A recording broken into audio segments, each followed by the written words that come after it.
Hello friends, मैं lucky Kumar Elon के class में आपका स्वागत है। आज इस वीडियो में हम आपको जीव विज्ञान में जैव प्रकरण के पहला चैप्टर पोषण के बहुत ही महत्वपूर्ण ऑब्जेक्टिव क्वेश्चन बताने वाले हैं। इस वीडियो में हम आपको 20 वीवीआई ऑब्जेक्टिव क्वेश्चन बताएंगे जिससे मैट्रिक परीक्षा में आने की निश्चित संभावनाएं हैं। तो वीडियो का स्किप मत कीजिएगा, वीडियो को शुरू से अंत तक देखिएगा। तो चलिए स्टार्ट करते हैं। क्वेश्चन नंबर 1, अमीबा में अधिकांश पोषण कैसे होता है? काफी महत्वपूर्ण क्वेश्चन है। यहाँ बताना अमीबा में अधिकांश पोषण कैसे होता है।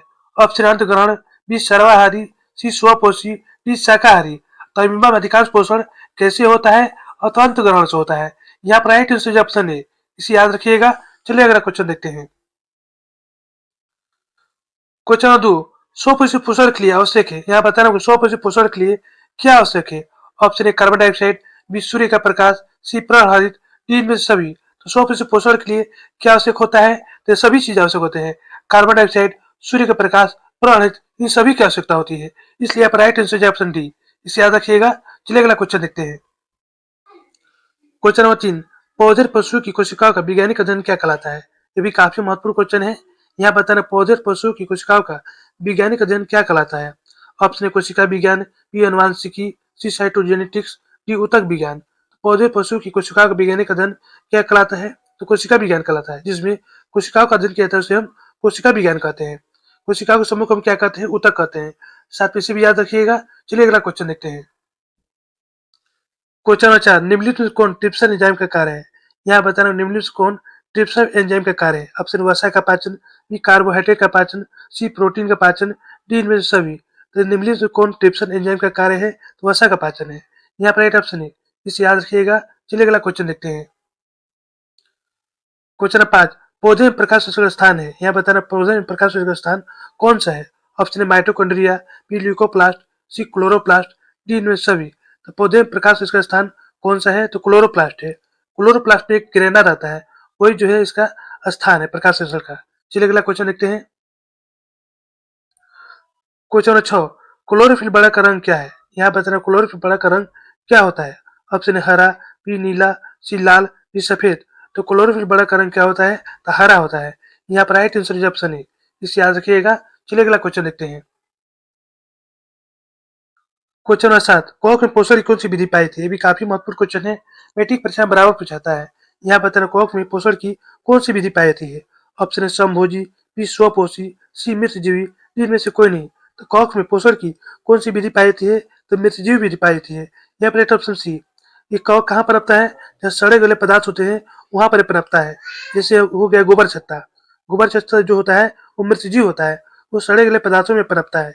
ठीक है, इसे हम मेढक का छत्ता भी कहते हैं। चलिए अगला क्वेश्चन देखते हैं। क्वेश्चन नंबर 8, पीतरस का स्त्राव कहाँ से होता है? भी काफी महत्वपूर्ण क्वेश्चन है। यहाँ बताना पीतरस का स्त्राव कहाँ से होता है। ऑप्शन ए यकृत में, बी मुख गुहा में, सी अमाशय में, डी छोटी आंत में। तो पीतरस का स्त्राव कहाँ से होता है? तो यकृत में होता है। यहाँ पर ऑप्शन है। और पीतरस कहाँ पर जमा होता है? तो पित्ताशय में जमा होता है। साथ में इसे भी याद रखिएगा। चलिए अगला क्वेश्चन देखते हैं। क्वेश्चन 9, गोबर छत्ता है। यहाँ बता रहे गोबर छत्ता क्या है। ऑप्शन एक परजीवी, एक मृतजीवी, सी स्वपोषी, डी एक शैवाल। तो गोबर छत्ता क्या होता है? एक प्रकार का मृतजीव होता है। यहाँ पर राइट ऑप्शन बी।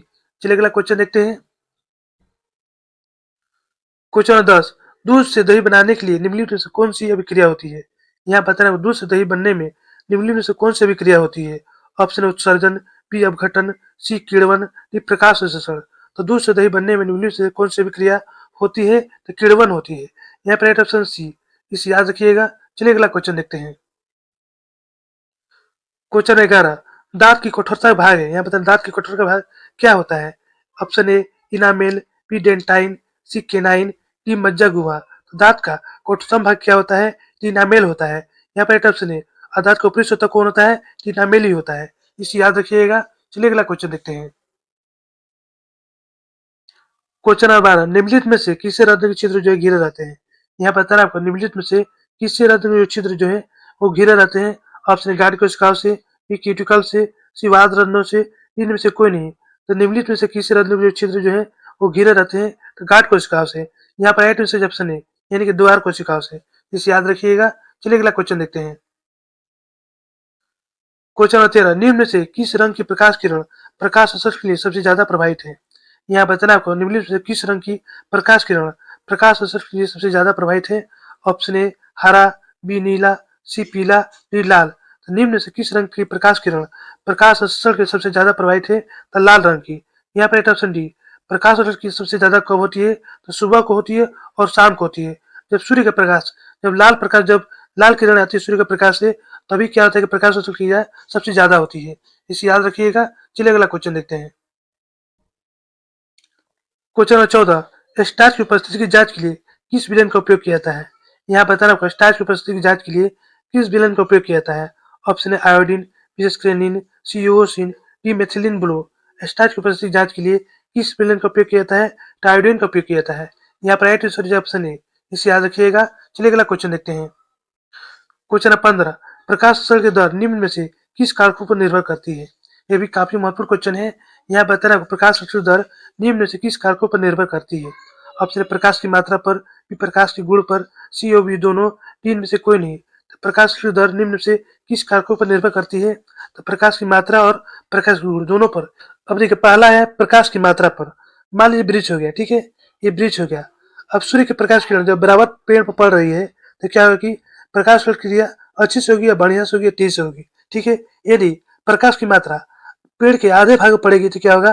प्रकाश जो क्रिया होगी वो धीमी तरह से होगी, ठीक है। अब दूसरा देखिए प्रकाश के गुण। जब प्रकाश किरण यानी कि सूर्य का प्रकाश जब है, जब उसका लाल रंग का कण, जब लाल प्रकाश किरण जब पेड़ पर आएगी तो क्या होगा? प्रकाश की जो क्रिया होगी बहुत तेजी से होगी। और वहीं पर यदि बैगनी रंग की प्रकाश किरण जब आएगी पेड़ पर तो क्या होगी? प्रकाश क्रिया जो होगी बहुत धीमी तरह से होगी। यानी कि सुबह शाम के समय सूर्य किरणें, लाल किरणें आती है, यानी कि सुबह और शाम के समय प्रकाश क्रिया अच्छी तरह से होती है। इसे याद रखिएगा। चलिए अगला क्वेश्चन देखते हैं। अब 16 नंबर देखिए, कर्माकुंचन गति पाई जाती है। यहाँ बताना कर्माकुंचन गति किसमें पाई जाती है? ऑप्शन है ग्रास नली में, बी कोलन में, सी अग्नाशय में, डी छोटी आंत में। तो कर्माकुंचन गति किसमें ज्यादा पाई जाती है? तो ग्रास नली पाई जाती है। इसे याद रखिएगा। चलिए अगला क्वेश्चन देखते हैं। क्वेश्चन 17, परजीवी पौधे का उदाहरण है। यह बताना आपको परजीवी पौधे का उदाहरण कौन सा है? ऑप्शन है ब्रायोफिलम, बी गोबर छत्ता, सी अमरबेल, डी चीड़। तो परजीवी पौधे का उदाहरण कौन सा है? तो अमरबेल है। यहाँ पर राइट ऑप्शन सी। परजीवी किसे कहते हैं? तो जो जीव दूसरे जीव से अपना पोषण प्राप्त करता है उसे हम परजीवी कहते हैं। जैसे हो गया अमरबेल हो गया, और हमारे शरीर में रहता है ढील, वो भी क्या एक प्रकार का परजीवी है। और एक जोक होता है, वो भी परजीवी होता है क्योंकि वो दूसरे जीव पर निर्भर रहता है, ठीक है। इसे याद रखिएगा। चलिए अगला क्वेश्चन देखते हैं। क्वेश्चन 18, प्रकाश संश्लेषण की प्रकाश अभिक्रिया होती है। यहाँ बताना प्रकाश संश्लेषण की प्रकाश अभिक्रिया किसमें होती है? ऑप्शन ए क्लोरोप्लास्ट के स्ट्रोमा में, बी क्लोरोप्लास्ट के ग्रेना में, सी माइटोकॉन्ड्रिया में, डी कोशिका द्रव्य में। तो प्रकाश संश्लेषण की प्रकाश अभिक्रिया किसमें होती है? तो क्लोरोप्लास्ट के ग्रेना में। इसे याद रखिएगा। यहाँ पर राइट ऑप्शन बी। चलिए अगला क्वेश्चन देखते हैं। क्वेश्चन 19, रत्न मुख्यतः पाए जाते हैं। यहाँ बताना रत्न मुख्यतः किससे पाए जाते हैं? ऑप्शन है तनों पर, बी पत्तियों पर, सी जड़ों में, डी इनमें से कोई नहीं। तो रत्न मुख्यतः किससे पाए जाते हैं? तो पत्तियों पाए जाते हैं। इसी भी याद रखिएगा। काफी महत्वपूर्ण क्वेश्चन है। चलिए अगला क्वेश्चन देखते हैं। क्वेश्चन नंबर 20, परिशेषिका हिस्सा है। यहाँ बताना परिशेषिका किसका हिस्सा है? ऑप्शन तंत्रिका तंत्र का, बी आहार नाल का, सी जनन तंत्र का, सी संवहन तंत्र का। तो परिशेषिका हिस्सा किसका है? तो आहार नाल का। यहाँ पर राइट ऑप्शन बी। इसे याद रखिएगा। तो दोस्तों यहीं पर हमारा वीडियो समाप्त होता है। यदि हमारा वीडियो आपको अच्छी लगती है तो लाइक सब्सक्राइब जरूर कीजिएगा, बेल आइकन जरूर दबाइएगा, जिससे नए वीडियो का नोटिफिकेशन आपको मिलता रहे। धन्यवाद।